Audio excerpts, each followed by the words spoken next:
जय हिंद। चलिए आज देखते हैं प्रिज्म। ठीक, बहुत इम्पॉर्टेंट टॉपिक है। इसका पूरा थ्योरी, इसका डेविएशन एंगल कैसे, विचलन कोण कैसे प्राप्त करते हैं, और उस पर सवाल न्यूमेरिकल भी हम लोग देखेंगे।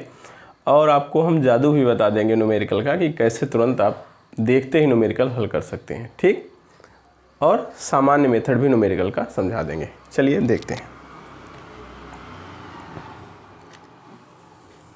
ये देखिए प्रिज्म क्या है। ये प्रिज्म का मुख्य परिच्छेद हम ले रहे हैं, जो आगे वाला टुकड़ा होता है प्रिज्म के सामने वाला। ठीक, तो दो इसके सरफेस हैं इस तरह से, किसी कोण पर झुके हैं, किसी कोण पर झुके हैं। इस कोण का नाम हमने रख दिया ए। किसी कोण पर झुके हैं, ये कोण है। ठीक, किसी कोण पर झुके, दो समतल पृष्ठों से घिरे त्रिभुजाकार पारदर्शी माध्यम। पारदर्शी माध्यम मतलब जिसके आर पार किरण चली जाती है। जब किरण इस पर आती है, यहाँ आती है, तो ये आपतन बिंदु होता है। जब आपतन बिंदु यहाँ होता है तो आप क्या करते हो, अभिलंब खींचते हो एक। ठीक, और जाने का रास्ता ये होता है किरण के, लेकिन वह क्या होता है, विरल से सघन में जा रही है। इधर हवा है, एयर है, हवा है, और ये क्या है, ये ग्लास है। मान लीजिए 1 मिनट के लिए ग्लास है, मतलब कांच है। ठीक, तो जब ये हवा से कांच में जा रही है तो अभिलंब की ओर झुकेगी, क्योंकि विरल से सघन में जा रही है। तो जाने का रास्ता ये है और अभिलंब ये है, तो रास्ते से अभिलंब की ओर झुकेगी, अर्थात नीचे आएगी। यहाँ भी आ सकती है, ध्यान दीजिएगा, यहाँ भी जा सकती है, यहाँ भी, मतलब जाने वाले रास्ते से थोड़ा सा और अभिलंब के बीच में कहीं भी रह सकती है। यहाँ भी रह सकती है, यहाँ भी रह सकती है। ठीक, कहीं भी रह सकती है। कोई किरण ले जा रहे हैं तो ऐसे इतना भी झुक सकती है, अपने रास्ते से हट सकती है, इतना भी हट सकती है, इतना भी हट सकती है। वो तो अपूर्णांक पर डिपेंड करेगा और उस किरण के कलर पर डिपेंड करेगा, किस तरह से ले जा रहे हैं आप, कितना उसे डिविएट कर रहा है, विचलित कर रहा है। ठीक, तो कोई एक किरण ले जा रहे हैं, कोई एक रास्ता पकड़ के जा सकती है, मतलब जाने वाले रास्ते और अभिलंब के बीच में कहीं भी वो हो सकती है। ध्यान दीजिएगा, जाने वाले रास्ते किधर नहीं ले जाएंगे, अभिलंब के नीचे नहीं लाएंगे। ठीक, तो कहीं भी किरण जा सकती है, क्योंकि विरल से सघन में जाने के बाद क्या होती है, अभिलंब की ओर झुकती है। विरल से सघन में जाने पर अभिलंब की ओर झुकती है। तो ये ऐसे आ गई, और फिर यहाँ पर भी अभिलंब खींचो आप, तो जाने का रास्ता तो ये है। फिर अब सघन से विरल में जा रही है, कांच से हवा में जा रही है, तो अभिलंब से दूर हटेगी। ये अभिलंब है, रास्ता जाने के है, अभिलंब से दूर हटेगी, इस तरह से चली गई। ठीक है, तो कुल मिलाकर क्या मिला आपको, मिला ये सर, इसे हटा देते हैं जाने का रास्ता। ये पारदर्शी है। ये क्या है, जिस किरण आई और यहाँ से टकरा के चली गई, तो ये क्या हो गया, पारदर्शी है। पारदर्शी है, तो बताइए अपवर्तन कहाँ हो रहा है। सर अपवर्तन इस पृष्ठ से हो रहा है और इस पृष्ठ से हो रहा है। तो जिस पृष्ठ से प्रिज्म के अपवर्तन होगा उसे क्या कहेंगे, अपवर्तक पृष्ठ कहेंगे। क्या कहेंगे, अपवर्तक पृष्ठ। इससे अपवर्तन हुआ और इस पृष्ठ से भी हुआ, इसको भी क्या कहेंगे, अपवर्तक पृष्ठ। जिन पृष्ठों से प्रकाश किरण का अपवर्तन होगा उन्हें क्या कहेंगे, अपवर्तक पृष्ठ कहेंगे। यहाँ से अपवर्तन हुआ ना, प्रकाश किरण एक पारदर्शी दूसरे पारदर्शी में गई और अपने रास्ते से हट गई तो अपवर्तन हुआ, इसलिए इसे अपवर्तक पृष्ठ कहेंगे। नाम अगर कर दें तो चलो पी क्यू आर बोल दिए, तो पृष्ठ पी क्यू और पृष्ठ पी आर, ये सब क्या है, अपवर्तक पृष्ठ हैं। यहाँ पृष्ठ क्यू आर भी आपको दिख रहा है। सर ये पृष्ठ क्या कहलाएगा, ये पृष्ठ कहलाएगा आधार पृष्ठ। आधार पृष्ठ कहलाएगा। सर ये ऊपर वाला ये बिंदु क्या कहलाएगा, ये शीर्ष कहलाएगा, ये शीर्ष कहलाएगा। इस तरह से प्रिज्म जो है, जब कोई किरण जाएगी प्रिज्म में तो अपवर्तक पृष्ठ 2 बन जाएंगे, एक आधार पृष्ठ बन जाएगा, एक शीर्ष बन जाएगा। ठीक, अब अपवर्तक पृष्ठों के बीच एक कोण दिखाई दे रहा है। इसी कोण को हम क्या कहते हैं सर, अपवर्तक कोण कहते हैं। क्या कौन सा कोण कहते हैं, अपवर्तक कोण कहते हैं। सर अपवर्तक कोण कहते हैं या इसे और कुछ कहते हैं, हाँ और कुछ कहते हैं। अपवर्तक कोण के नाम से कम प्रचलित है, लेकिन इसका सबसे प्यारा नाम है प्रिज्म कोण। प्रिज्म कोण के नाम से ज़्यादा प्रचलित होता है। लेकिन अपवर्तक पृष्ठों के बीच जो कोण बनता है उसे ही अपवर्तक कोण कहते हैं या प्रिज्म कोण कहते हैं।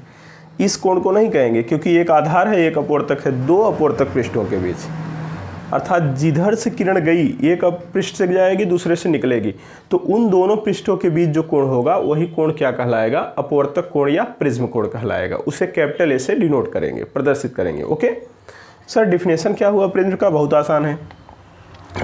किसी कोण पर झुके, देख लो, किसी कोण पर झुके दो समतल पृष्ठों से घिरे त्रिभुजाकार पारदर्शी माध्यम प्रिज्म कहलाता है। त्रिभुजाकार पारदर्शी माध्यम प्रिज्म कहलाता है। प्रिज्म के जिन पृष्ठों से प्रकाश किरण का अपवर्तन होता है, प्रिज्म के जिन पृष्ठों से प्रकाश किरण का अपवर्तन होता है उन्हें अपवर्तक पृष्ठ कहते हैं। हो गया, समझ में आई बात? ठीक। अपवर्तक पृष्ठों के बीच बने कोण को अपवर्तक कोण या प्रिज्म कोण कहते हैं। इसे ए से प्रदर्शित करते हैं। ठीक। और ये अपवर्तक पृष्ठ दो होंगे और उसके बाद जो पृष्ठ बचा वो आधार पृष्ठ हो जाएगा, और ऊपरी सिरा जो होगा उसे क्या कहेंगे, उसे शीर्ष कह देंगे। कोई दिक्कत वाली बात नहीं। तो समझ में आया ये प्रिज्म होता है। और फिर हम इसे हटा के और अच्छे से बात करते हैं। ठीक, प्रिज्म का ये डेफिनेशन है। आइए आगे चलते हैं। ठीक, आप चाहे तो स्क्रीनशॉट ले सकते हैं इसका। देखिए सामने प्रिज्म पड़ा हुआ है, बड़ा सा एक प्रिज्म बना दिए हम। अब इस पर क्या होगा, कोई प्रकाश किरण हम लोग ले चल के गिराएंगे। ठीक, और कोई प्रकाश किरण गिराएंगे और देखेंगे कि उसका आपतन कोण क्या होता है, विचलन कोण क्या होता है। कोई प्रिज्म है, किसी भी चीज़ का बना है, प्लास्टिक का, फाइबर का, या पारदर्शी होना चाहिए। ठीक है, ट्रांसपेरेंट होना चाहिए, कांच का ही मानते हैं हम लोग। तो किसी का बना हो, बस पारदर्शी हो, तो इस पर किरण गिराओ। जैसे आपतन कोण, किरण गिरेगी तो आपतन कोण बनेगा। चलो इधर क्या है, इधर सर हवा है, इधर भी हवा है, और ये क्या है, मान लीजिए एक मिनट के लिए, चाहे ग्लास है, कांच है मान लीजिए, या कोई भी पारदर्शी माध्यम है, कोई भी पारदर्शी माध्यम है। ठीक, सर कांच है, ग्लास है, कोई बात नहीं, मान लिए, मानने में क्या जाता है। चलिए कोई किरण ले चलिए, कोई किरण यहाँ गिर गई। ठीक, जब किरण यहाँ गिर गई तो इस पर क्या खींचोगे, इस पर सर लंब खींचेंगे। क्यों लंब खींच रहे हो भाई, लंब क्यों खींच रहे हो? क्योंकि किरण विरल से सघन में जा रही है तो अभिलंब कोण झुकेगी। तो जाने का रास्ता किरण के क्या है? सर जाने का रास्ता तो ये है, जाने का रास्ता ये है किरण के, ले चलो जाने का रास्ता, ऐसे आर पार ही कर देते हैं। जाने का रास्ता ये है, लेकिन किरण के जाने का रास्ता ये था, लेकिन अभिलंब ये है आपतन बिंदु पर। नामकरण कर दें, चलो नामकरण कर देते हैं। कोई किरण बी आई और यहाँ सी बना देते हैं, तो बी सी, आपतित किरण बी सी पृष्ठ पी के ऊपर गिर रही है, तो अभिलंब खींचोगे तो ये नॉर्मल हो गया। तो भाई मेरे ये बताओ, ये जाने के रास्ते से अभिलंब कोण झुकेगी, क्योंकि हवा से कांच में जा रही है तो झुकेगी। झुका इसके बीच में कहीं भी रख दो, किरण को ले जाओ, तो ऐसे भी ले जा सकते हैं, क्योंकि बाद में हमें अल्पतम विचलन कोण निकालना है, इसलिए हम यहाँ पर ले गए हैं। अदरवाइज यहाँ भी जाएगी, कहीं भी जाएगी किरण। ठीक ठीक, अब इस पर क्या करोगे, अब कांच से हवा में जाना चाहेगी तो फिर अभिलंब खींचो, तो अभिलंब इस पर खींचो, अर्थात आपतन बिंदु पर लंब इज कॉल्ड अभिलंब। आपतन बिंदु पर क्या होगा, लंब होगा। अभिलंब क्या होता है, आपतन बिंदु पर लंब होता है सर। ठीक, ये देखो आपतन बिंदु पर लंब दिख रहा है, हाँ दिख रहा है, अच्छा है। तो अब जाने का रास्ता किरण के क्या है, जाने का रास्ता तो ये है। ठीक, जाने का रास्ता ये है, तो क्या होगा, वो अभिलंब से दूर हटेगी, सघन से विरल में अभिलंब से दूर हटेगी तो कुछ ऐसे चली जाएगी। ठीक, अब नाम दे दो, सी के बाद क्या आएगा सर, डी आएगा। रास्ता हटा दो जाने का, काम खत्म, दिखाए थे समझाने के लिए केवल। ठीक, डी आएगा, और डी के बाद क्या आएगा, ई आएगा। तो इस किरण को कहते हैं इमर्जेंस रेस, निर्गत किरण। इसको क्या कहते हैं, निर्गत किरण, इसको कहते हैं निर्गत किरण। ठीक, और इसको कहते हैं आपतित किरण, आपतित किरण। ठीक, और यह है आपका अपवर्तित किरण। ठीक, कोई दिक्कत नहीं। आपतित किरण अभिलंब के साथ जो कोण बनाती है उसे कहते हैं आई, और निर्गत किरण अभिलंब के साथ जो कोण बनाती है उसे कहते हैं इमर्जेंस रेस, इमर्जेंस एंगल ई। ई कहो या अभी मैं आपको और भी बात समझा दूंगा। चलो एक बात और, अब जरा समझो किरण का विचलन कैसे हुआ, समझ में आ गया। जाने का रास्ता ये था, इस पृष्ठ PQ से अभिलंब की ओर झुकी, यहाँ आ गई, ठीक, और यहाँ आने के बाद इस पृष्ठ से अभिलंब से दूर हटके D रूप में चली गई।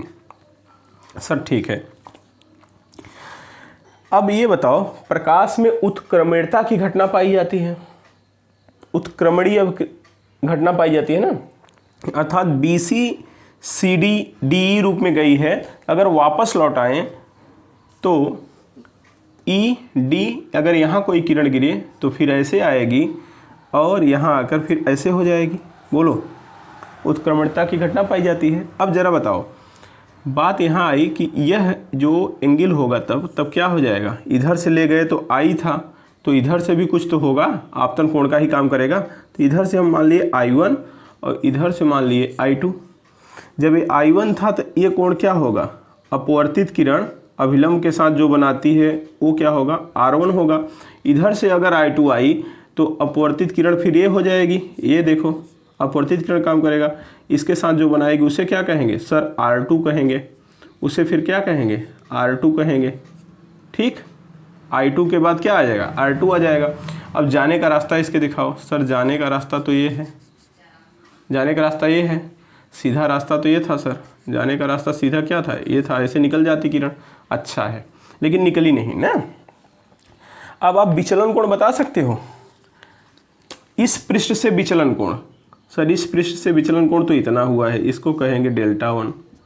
और इस पृष्ठ से, अगर इस पृष्ठ से वापस देखें तो इससे कहेंगे Δ2, Δ2 कहेंगे, ठीक, Δ2। अच्छा ये बताइए पूरे प्रिज्म से विचलन कोण क्या है, पूरे प्रिज्म से सर इधर से अगर किरण ले जाइए, ठीक, तो जाने का रास्ता ये सीधे है, किरण इधर गई फाइनली जो गई थी, तो अपने जाने वाले रास्ते से जितना हटेगी वही विचलन कोण होता है, डेल्टा होगा। मान लीजिए सर इधर से लाइए, तो इधर से लाते हैं तो फिर जाने का रास्ता ये है, किरण ऐसे चली जाती है तो फिर ये भी डेल्टा ही होगा विचलन कोण। ये देखो शीर्षाभिमुख कोण दोनों बराबर होंगे, अर्थात एक ही विचलन कोण दोनों आपतन कोणों पे मिल रहे हैं, I1 I2, अर्थात एक विचलन कोण के लिए दो आपतन कोण होते हैं प्रिज्म में। इस पृष्ठ से ले जाएंगे तब भी वही विचलन कोण मिलेगा। जैसे मान लो विचलन कोण अगर 30 अंश है तो उसके लिए दो आपतन कोण हो सकते हैं, हो सकता है वो 27 पर भी मिल जाए आपतन कोण, इधर से ले जाओ उधर से ले आओ, हो सकता है 28 भी मिल जाए, ठीक है। तो एक आप विचलन कोण के लिए दो आपतन कोण, ये I1 हो गया तो I2 हो गया, दो आपतन कोण मिलते हैं। इस सामान्य केस में अल्पतम विचलन कोण के स्थिति में ये दोनों आपतन कोण इक्वल हो जाते हैं। वही चीज़ हमें लास्ट में समझाना है, ठीक, कोई बात नहीं। चलिए अभी देखते रहिए, अभी फार्मूला हम प्रूफ कर देंगे, ठीक है। तो अब हटा देते हैं इसे, समझ गए होंगे आप थोड़ा सा। अब देखिए विचलन कोण डेल्टा निकाल लेंगे, चाहे जिधर से कर लो, काम हो जाएगा हमारा, ठीक। इसका नामकरण कर दो। ई के बाद क्या आ गया सर, एफ आ गया, यहाँ एफ के बाद ये जी आ गया, तो कोण GFD बराबर डेल्टा, और इसी को क्या कहते हैं, विचलन कोण कहते हैं, किसका, प्रिज्म द्वारा, एंगल ऑफ डेविएशन किसका, प्रिज्म द्वारा। हालांकि देखो इस पृष्ठ द्वारा विचलन कोण Δ1, इस पृष्ठ द्वारा विचलन कोण Δ2, लेकिन पूरे प्रिज्म के द्वारा विचलन कोण क्या होगा, डेल्टा होगा। चाहे इधर से ले जाएंगे तब भी डेल्टा आएगा, इधर से ले आएंगे तब भी डेल्टा आएगा, अर्थात इस पृष्ठ से ले जाएंगे तब भी आपतन कोण पर विचलन कोण मिलेगा कुछ, इधर से लाएंगे तब भी विचलन कोण मिलेगा, ठीक। चलिए देखते हैं, कुछ ऐसा करिए जिससे कि हमारा काम आसान हो जाए। जी के बाद क्या आएगा सर, एफ आ जाएगा, ये देखो, अच्छा जी के बाद एफ आएगा, एच अरे ABCD एच आ जाएगा, ठीक है। तो ये एंगल एच वाला कितना होगा बता सकते हैं, अरे सर ये R1 है, ये R2 है, त्रिभुज के तीनों कोणों का योग, ये देखिए त्रिभुज के तीनों कोणों का योग 180 अंश, तो ये कोण हो जाएगा आपका 180 degree minus R1 plus R2, ये दोनों जोड़ के 180 में से घटा देंगे तो ये कोण आ जाएगा ना, तो कोण एच का मान भी आ गया 180 अंश माइनस R1 प्लस R2। तो चलिए अब दिखाते हैं आपको अपना गेम क्या होगा। डेल्टा बराबर क्या होगा, विचलन कोण डेल्टा बराबर विचलन कोण डेल्टा बराबर डेल्टा 1 प्लस डेल्टा 2 होगा। सर क्यों? अरे यार इस पृष्ठ से भाई डेल्टा 1 होगा, इस पृष्ठ से डेल्टा 2, दोनों को जोड़ दो तो फाइनल डेल्टा हो जाएगा।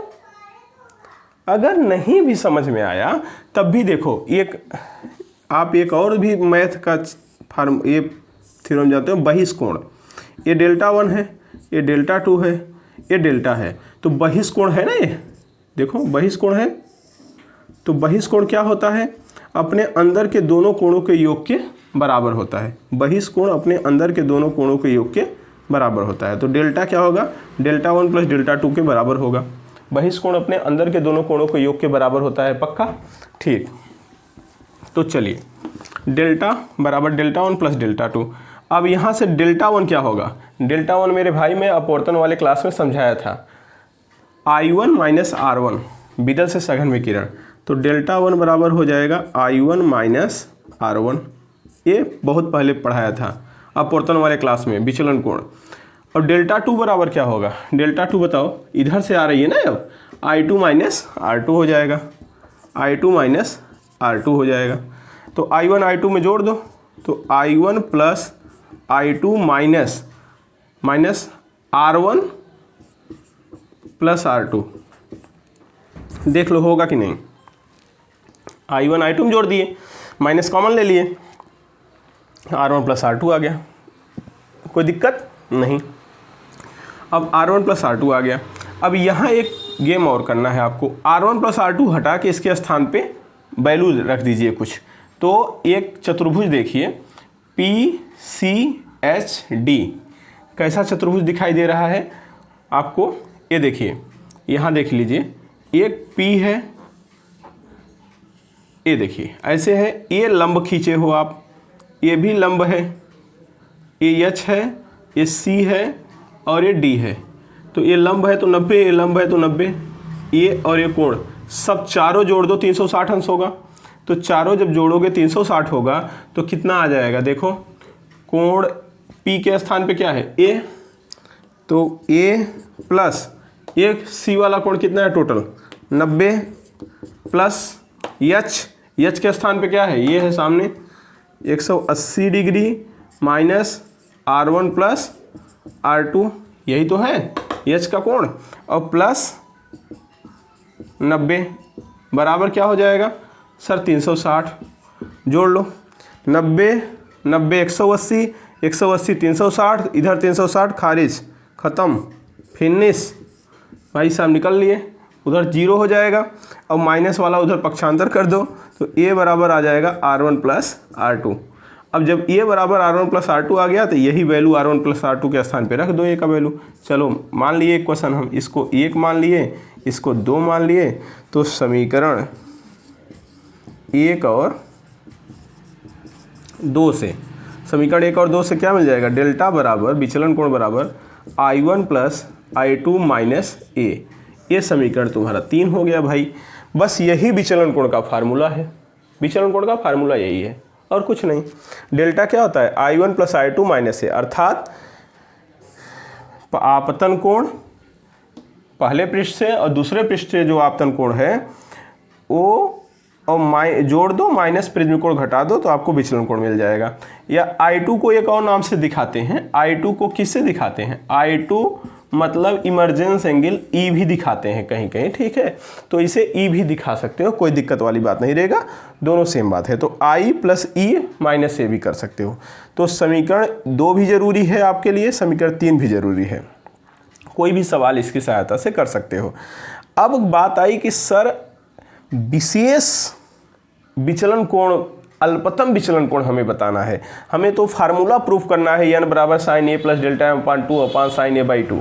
तो कोई बात नहीं है, इसको स्क्रीनशॉट यहाँ तक लीजिए, फिर हम वहाँ आते हैं, ठीक है। अब चाहे तो इसे हम हटा दें, इसका काम हो गया चित्र का, तो आप स्क्रीनशॉट ले लीजिए, तब हम चित्र हटा दें, और चित्र हटाने के बाद आपको अल्पतम विचलन कोण के केस में हम समझा देते हैं, ठीक। स्क्रीनशॉट लीजिए तब बताते हैं। स्क्रीनशॉट ले लिए होंगे, ओके हो गया होगा, तो हम यहाँ समझाते हैं, इसको हटाएंगे। चलिए, जब इसको हटाएंगे तो आपको यहाँ थोड़ा सा समझना ये है कि आई डेल्टा ग्राफ अगर समझ लिए तो आराम से फार्मूला प्रूफ हो जाएगा। क्या? कुछ नहीं है, देखो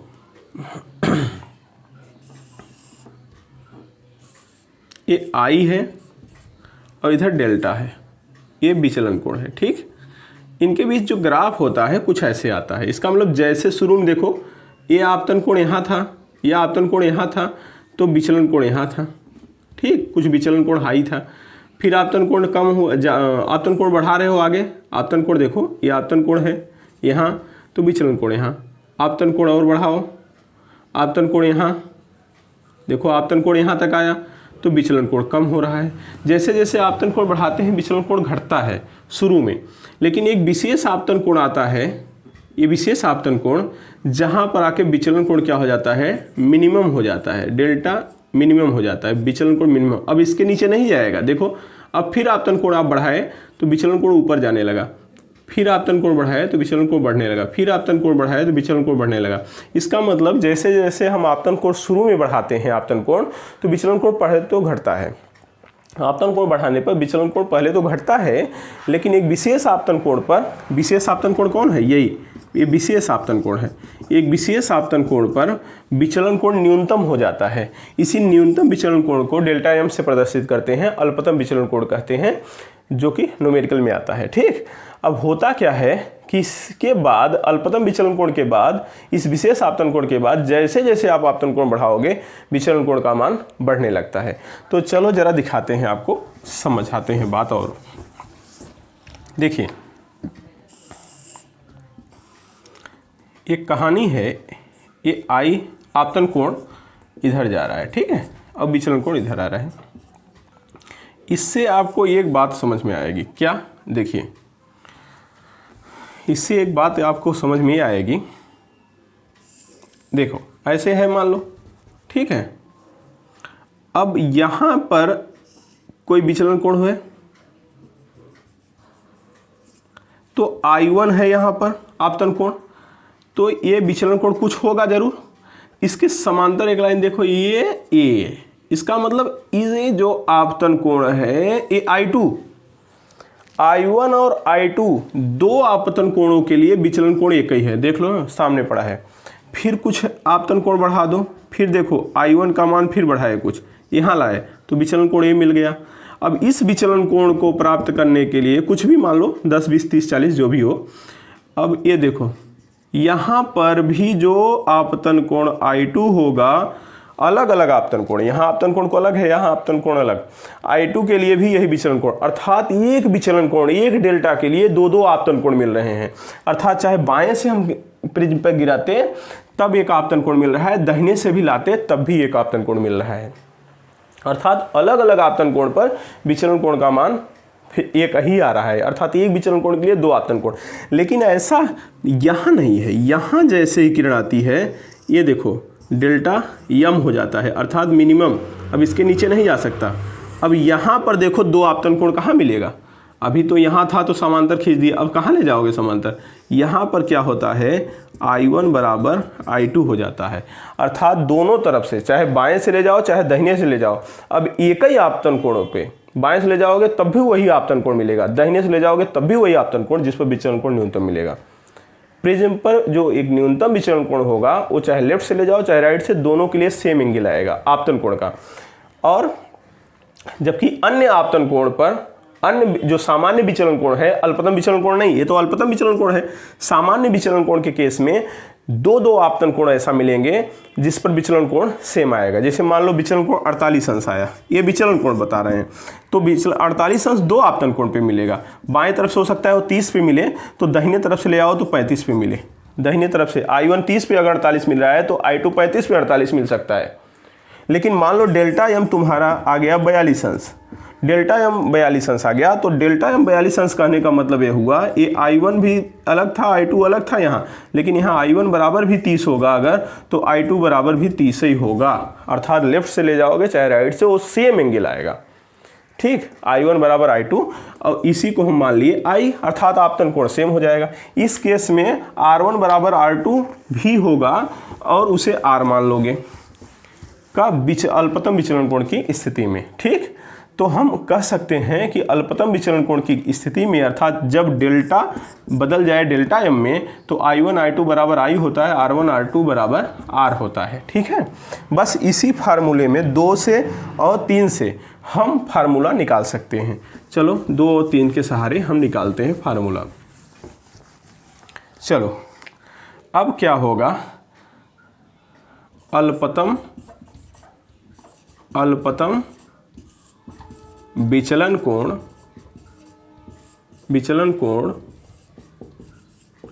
की स्थिति में, अल्पतम विचलन कोण की स्थिति में, ठीक, जब डेल्टा बराबर क्या हो जाए डेल्टा एम, ऐसे स्थिति में I1 बराबर क्या हो जाएगा I2 बराबर क्या हो जाएगा बोलो I, तथा R1 बराबर R2 बराबर क्या हो जाएगा R। ठीक, ये हो जाएगा। तो समीकरण 2 से क्या हो जाएगा, समीकरण 2 से ये बराबर क्या आ जाएगा, देखो R1 बराबर R2 बराबर R, तो R plus R 2 R plus R, क्योंकि R1 R2 R के बराबर है, तो देखो तो R और R क्या हो जाएगा 2R, तो यहाँ से R का वैल्यू आ जाएगा A/2 आ जाएगा अपवर्तन कोण का। और इस केस में बताओ डेल्टा के स्थान पे क्या हो गया डेल्टा एम, तो समीकरण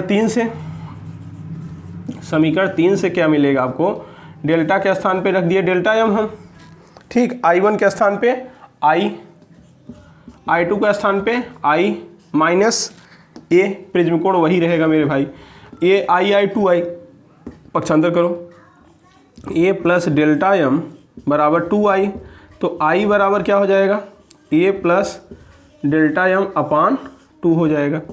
ये I का वैल्यू आ गया, ये विशेष आपतन कोण हो गया जिस पर अल्पतम विचलन कोण मिलता है। ठीक, ये आपको क्या मिल गया, R मिल गया अपवर्तन कोण, I मिल गया आपतन कोण, अल्पतम कोण R मिल गया अपवर्तन कोण, I मिल गया आपतन कोण। कब, अल्पतम विचलन कोण की स्थिति में, चूंकि दोनों पृष्ठों से आपतन कोण सेम होगा, अपवर्तन कोण सेम होगा अल्पतम विचलन कोण की स्थिति में। ठीक, अब यही स्नेल के नियम में रख दो, स्नेल के नियम से, सर स्नेल का नियम क्या है, n बराबर sine I upon sine R, तो I और R का वैल्यू रख दो, काम खत्म। R का वैल्यू यहाँ है, I का वैल्यू यहाँ है, रख दो इसी में, तो क्या आ जाएगा n बराबर साइन I के स्थान पे A plus delta M upon 2, A plus delta M upon 2 upon क्या हो जाएगा साइन A अपान 2। बोलो ये बातें समझ में आई, यही तो प्रूफ करना होता है,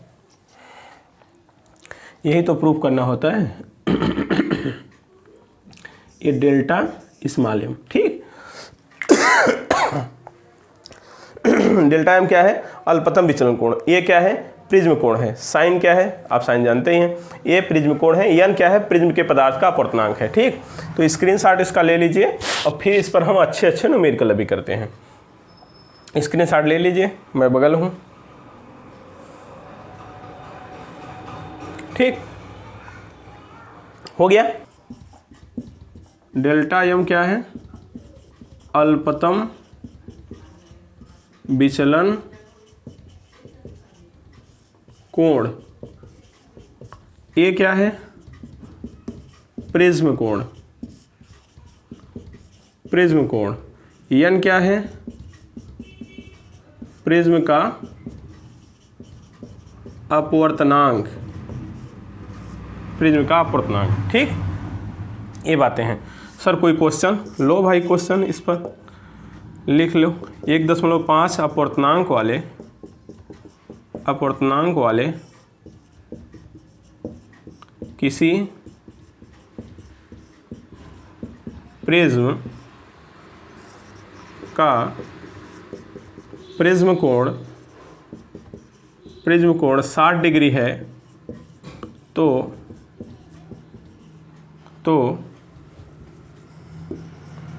अल्पतम विचलन कोण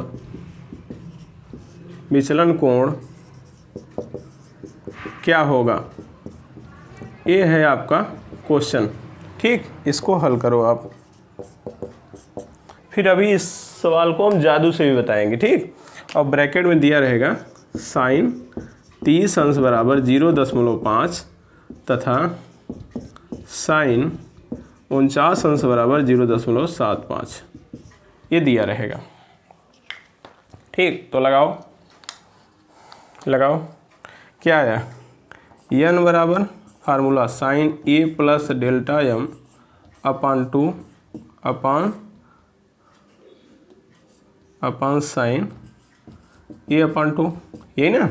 n का वैल्यू 1.5 बराबर साइन रहने दो, a का वैल्यू नहीं पता है 60 अंश दिया है प्लस डेल्टा m पूछा है upon 2 upon sine 60/2 60/2 sine 30 cross multiply करो 1.5 गुणे साइन 30 बराबर क्या हो जाएगा, साइन 60 अंश प्लस डेल्टा m अपान 2 हो जाएगा। पक्का देख लो, साइन 30 अंश 30 का मान क्या होगा 1/2, तो 1.5 गुणे 1/2 बराबर साइन 60 अंश प्लस डेल्टा m अपान 2 आ जाएगा। देख लो सही है, इसका मान 1/2 रख दिए या 0.5 रख लो, जो दिया है वही तो होता है। तो 15×75 0.75 बराबर साइन 60 अंश प्लस डेल्टा m अपान 2। अब इसका वैल्यू देखो दिया है ऊपर, ठीक, साइन 49, तो साइन 49 अंश बराबर साइन 60 अंश प्लस डेल्टा m अपान 2। ठीक, साइन से कैंसिल, 49 बराबर 60 अंश प्लस डेल्टा m अपान 2, 49 दूना 98 अंश माइनस 60 अंश बराबर डेल्टा m, तो डेल्टा m क्या आ गया 38 अंश, यह उत्तर हो गया। देख लो, समझ में आया बात, देख लो, कुछ वैल्यू रखे हैं बस और कुछ किए नहीं हैं। और आपको चाहिए कि सर बिना पेन चलाए उत्तर बता दीजिए, तो उसके लिए इंतज़ार करिए, अभी समझाते हैं बिना पेन चलाए भी। ठीक, पहले इस सवाल को स्क्रीनशॉट लो, हटाओ, स्क्रीनशॉट लेकर हटाओ, फिर आगे बात करते हैं। देखिए मेरे ये दिया है क्वेश्चन, ये क्वेश्चन दिया है। अब इसमें क्या पूछा है सर, ये आपतन कोण पूछा है। वह आपतन कोण क्या होगा जिसके लिए विचलन कोण न्यूनतम होगा, अर्थात अल्पतम विचलन कोण के केस में आपको आपतन कोण बताना है। ठीक, इसे कैसे हल करें, देखो इसे हल करने का तरीका, n दिया है 1.5, ये दिया है 60 अंश, और क्या दिया है, पूछा क्या है, i पूछा है, और साइन 30 बराबर 0.5 और साइन 49 बराबर 0.75, इतना दिया है। ठीक है, तो फार्मूले में क्या करेंगे, n बराबर sine a plus delta m upon 2 upon sine a/2, यही फार्मूला हम लोग जानते हैं, यही फार्मूला जानते हैं ना। अच्छी बात है सर, यही तो जानते हैं। n का वैल्यू दिया है, ठीक, a का वैल्यू दिया है, ठीक, अच्छी बात है। i पूछा है, ये बताइए अगर i पूछा है तो डेल्टा m यहाँ क्या कर रहा है, डेल्टा m की क्या ज़रूरत बताओ, डेल्टा m की कोई ज़रूरत नहीं है सर। तो i का डायरेक्ट वैल्यू रखो ना, अभी प्रूफ करते समय हम बताए थे i बराबर क्या है, a plus delta m upon 2, i बराबर क्या आया था, a plus delta m upon 2।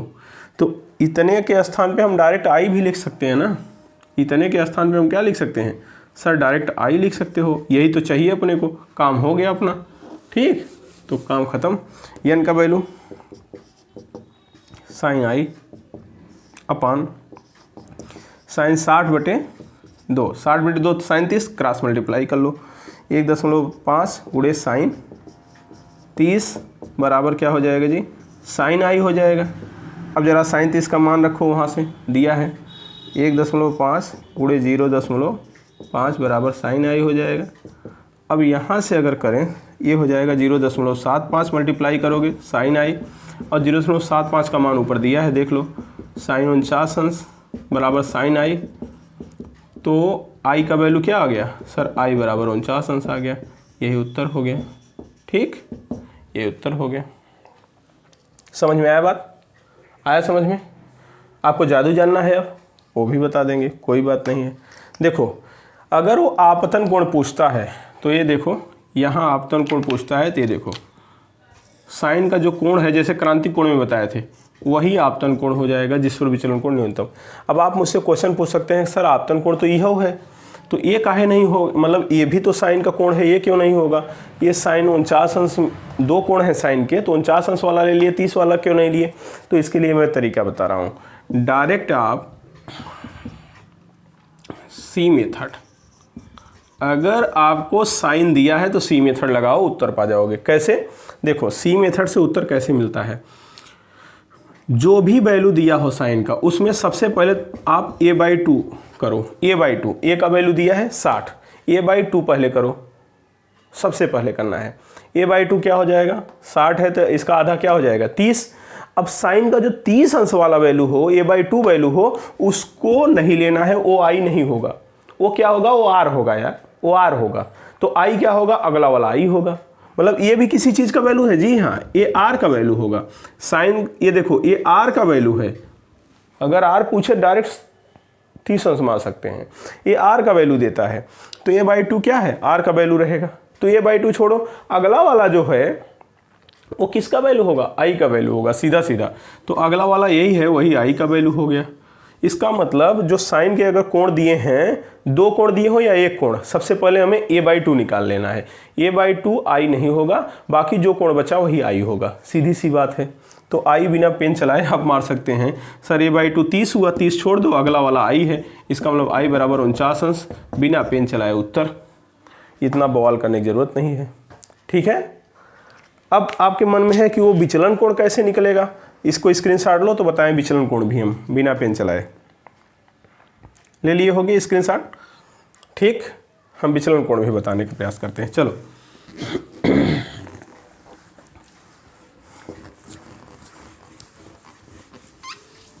Question कुछ ऐसा ही था विचलन कोण वाला जो अभी पहला बताए थे हम। पहला क्वेश्चन जो बोले थे वो विचलन कोण पूछा था, उसमें अल्पतम विचलन कोण है ना, क्या पूछा था? अल्पतम विचलन कोण। तो उसमें दिया था n बराबर 1.5, देख लो यही दिया था, a बराबर 60 अंश, डेल्टा m क्वेश्चन मार्क, और साइन दिया होगा दो वैल्यू या एक वैल्यू। अगर दिया है तभी एक कर पाएंगे जादू, और नहीं दिया है तब तो आपको सॉल्व ही करना पड़ेगा, ठीक है।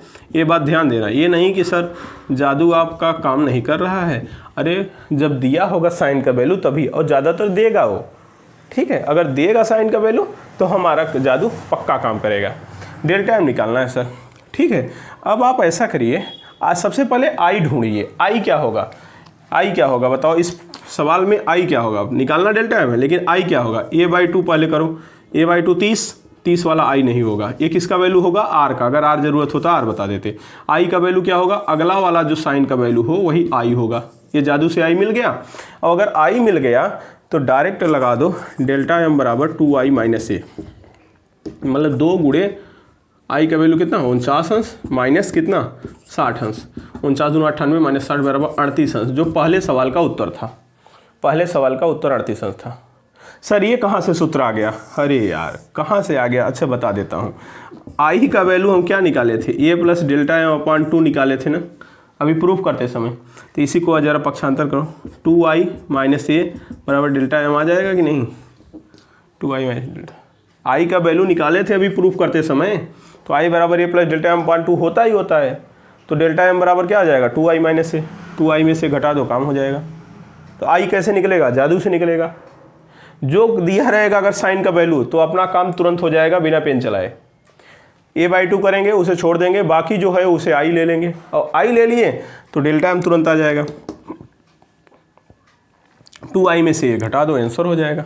जो एक पेज का गया डायरेक्ट एक लाइन में आ जाएगा, 38 अंश। और आई निकालना होगा तो देखते ही मार दोगे अगर कोण दिया है। समझ में आया? पक्का? पक्का आया? अच्छा अब आओ एक सवाल ऐसा करते हैं जिसमें साइन न दिया हो, ठीक है। और ये एक सवाल आया था 2017 IERT में, 2017 IERT में आया था सवाल। चलो क्या कर सकते हैं, अरे सर क्यों नहीं, दौड़ा सकते हैं ये, दौड़ा सकते हैं। कैसे करोगे देखते हैं। क्या दिया है, क्या बराबर है, प्रिज्म कोण क्या होगा जबकि अल्पतम विचलन कोण प्रिज्म कोण के बराबर है। तो अल्पतम विचलन कोण प्रिज्म कोण के बराबर है डेल्टा एम बराबर ए, यही तो दिया है देख लो। एन अपूर्णांक वाले किसी प्रिज्म का प्रिज्म कोण क्या होगा जबकि अल्पतम, क्या पूछा है सर, प्रिज्म कोण पूछा है, अर्थात ए का वैल्यू पूछा है। ये बताओ क्या होगा जबकि अल्पतम विचलन कोण प्रिज्म कोण के बराबर, डेल्टा एम ए के बराबर है, ऐसा दिया है। तो कोई बात नहीं, चलो लगा देते हैं फार्मूला। एन बराबर sine A plus delta M upon 2 upon sine ए अपान 2, यही ना। अब डेल्टा एम के स्थान पे क्या रखोगे सर, ए रखेंगे, तो रख दो, यहीं रख दो, या अच्छा नीचे रखेंगे सर, चलो नीचे रख दो। Sign A plus A upon 2 upon sine ए अपान 2, बोलो यहाँ तक हो जाएगा। और ए प्लस ए बराबर 2a, तो साइन 2a अपान 2, तो साइन ए हो बचेगा अपान साइन ए बाई 2। ये कैसे हुआ, अरे भाई ए और ए जुड़ेगा 2a, और 2a बटे 2, तो केवल ए बचेगा ना, साइन ए बचा, ठीक। तो काम खत्म। अब साइन ए का आपको सूत्र पता हो तो साइन 2 थीटा बराबर, अगर आप जानते हो तो 2 साइन थीटा कॉस थीटा होता है। तो साइन थीटा बराबर अगर आप जानते हो तो 2 sine theta by 2 cos theta by 2 होता है। ये फार्मूला है ट्रिग्नोमेट्री का। तो साइन ए को खोल दो, कैसे, एन बराबर साइन ए को खोलो तो क्या हो जाएगा, 2 sine A by 2 cos A by 2 upon क्या हो जाएगा, साइन ए बाई 2, पहले से प्रेजेंट है। भाई साहब पैदल निकल लिए, कैसे निकल लिए, पैदल निकल लिए। अब एन का वैल्यू क्या, एन बराबर क्या आया, 2 कॉस ए बाई 2 आया कि नहीं देख लो। अब 2 का कर लो भाग, एन अपान 2 बराबर कॉस ए बाई 2, तो कॉस इनवर्स लगा दो, तो ए बाई 2, क्योंकि ये चाहिए अपने को, तो कॉस इनवर्स एन बाई 2 आ गया। अब 2 का क्रॉस मल्टीप्लाई, तो 2a हो गया आपका आंसर, ए हो गया आंसर, ठीक। समझ में आई बात, पक्का। अब इस पर एक हम आपको देंगे क्या, होमवर्क, ठीक है। देखते हैं कितने लोग लगा के उत्तर देते हैं। जल्दी से इसका स्क्रीनशॉट लो, हम होमवर्क आपको दे रहे हैं, ठीक है। ओके, देखिए ये सामने क्वेश्चन है, इसका आंसर कमेंट में आप करिएगा, हम आपके आंसर का इंतज़ार करेंगे, ठीक। अभी ये प्रिज्म का फर्स्ट पार्ट है, एक पार्ट और लेकर आएंगे जिसमें पतले प्रिज्म के लिए हम क्वेश्चन देखेंगे और प्रिज्म को डुबा कर जो क्वेश्चन आता है वो भी देखेंगे। अभी ये फर्स्ट पार्ट है, सेकंड पार्ट में हम पतले प्रिज्म से अल्पतम विचलन कोण भी देखेंगे और प्रिज्म को डुबाने के बाद किस तरह के क्वेश्चन बनते हैं वो भी देखेंगे, ठीक है। इसमें आप इसका आंसर आपसे अपेक्षित है कि आप इसका आंसर जरूर कमेंट में दीजिए, ठीक, और चैनल को सब्सक्राइब करें, ठीक है। धन्यवाद।